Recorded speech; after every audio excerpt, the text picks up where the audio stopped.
प्रकृति, संस्कृति और हमारे जो माँ हैं, ये तीनों ही हमारी जो है पोषक होती है, पालन पोषण करती है। जिस प्रकार प्रकृति हमें अनाज, भोजन, दाना, पानी, जितने भी जिनसे हमारा शरीर बना हुआ है, जीवन बना हुआ है, उन सबको देने वाली प्रकृति ही है। तो ये प्रकृति भी माँ के समान काम करती है। इसी तरह हमारी संस्कृति, जिस संस्कृति में हम रहते हैं वह हमारा पालन पोषण करती है। उससे हम सीखते हैं, उससे हम अनुकरण करते हैं और उन बड़े बुजुर्गों का अनुसरण करते हैं। तो परिवार एक संस्कृति होती है। तो परिवार भी जो है विलीन हो गए हैं और हमने प्रकृति को भी जो है नष्ट कर दिया है, परिवार को भी नष्ट कर दिया है। अब बात रही माँ की। माँ भी जो है हमारी सुख दुख सहन शक्ति सबको देने वाली माँ है, जननी है, जग जननी है।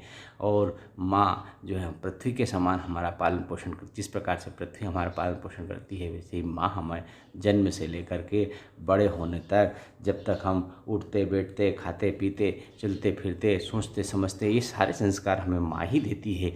इसलिए प्रकृति, संस्कृति और माँ, ये तीनों ही जो है आज विभिन्न परिस्थिति से गुजर रही हैं, विपरीत परिस्थिति से गुजर रही है। और उसका मूल कारण है हमारी जो है प्रकृति बदल चुकी है। हमने प्रकृति को नहीं समझा है, हमने संस्कृति का नष्ट करने का प्रयास किया है, हमने माँ का अपमान किया है। और जब तीनों का अपमान होता है तो जीवन का भी जो है धीरे धीरे ह्रास होने लगता है, जीवन धीरे धीरे जो है विलीन होने लगता है। और जब जीवन ही नहीं रहेगा, जब प्रकृति ही नहीं रहेगी, जब संस्कृति ही नहीं रहेगी, जब माँ ही नहीं रहेगी, तो फिर किस प्रकार से नया जीवन मिलेगा, जीवन कैसे आगे बढ़ेगा। तो ये समझिए साथियों, जो है अब स्थिति ऐसी आने वाली है कि जो है हम अपने संस्कृति के साथ साथ, अपने संस्कारों के साथ साथ अपने जो है माँ के और अपने परिवार को भी खोते जा रहे हैं। इसलिए साथियों समझें, बदलाव लाएं, हमारी प्रकृति को बदलें, हमारी आंतरिक प्रकृति को बदलें, हमारी बाह्य प्रकृति को बदलें, हमारे परिवार को समझें, हमारी संस्कृति को समझें, हमारे माँ बाप को समझें और हमारे पर्यावरण को समझें।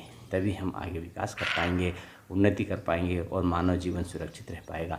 इसलिए जीवन को बचाना है, जीवन को अच्छा चलाना है, जीवन यात्रा को सर पर दौड़ाना है, तो हमें इन सब चीज़ों का ध्यान रखना पड़ेगा। साथियों नमस्कार।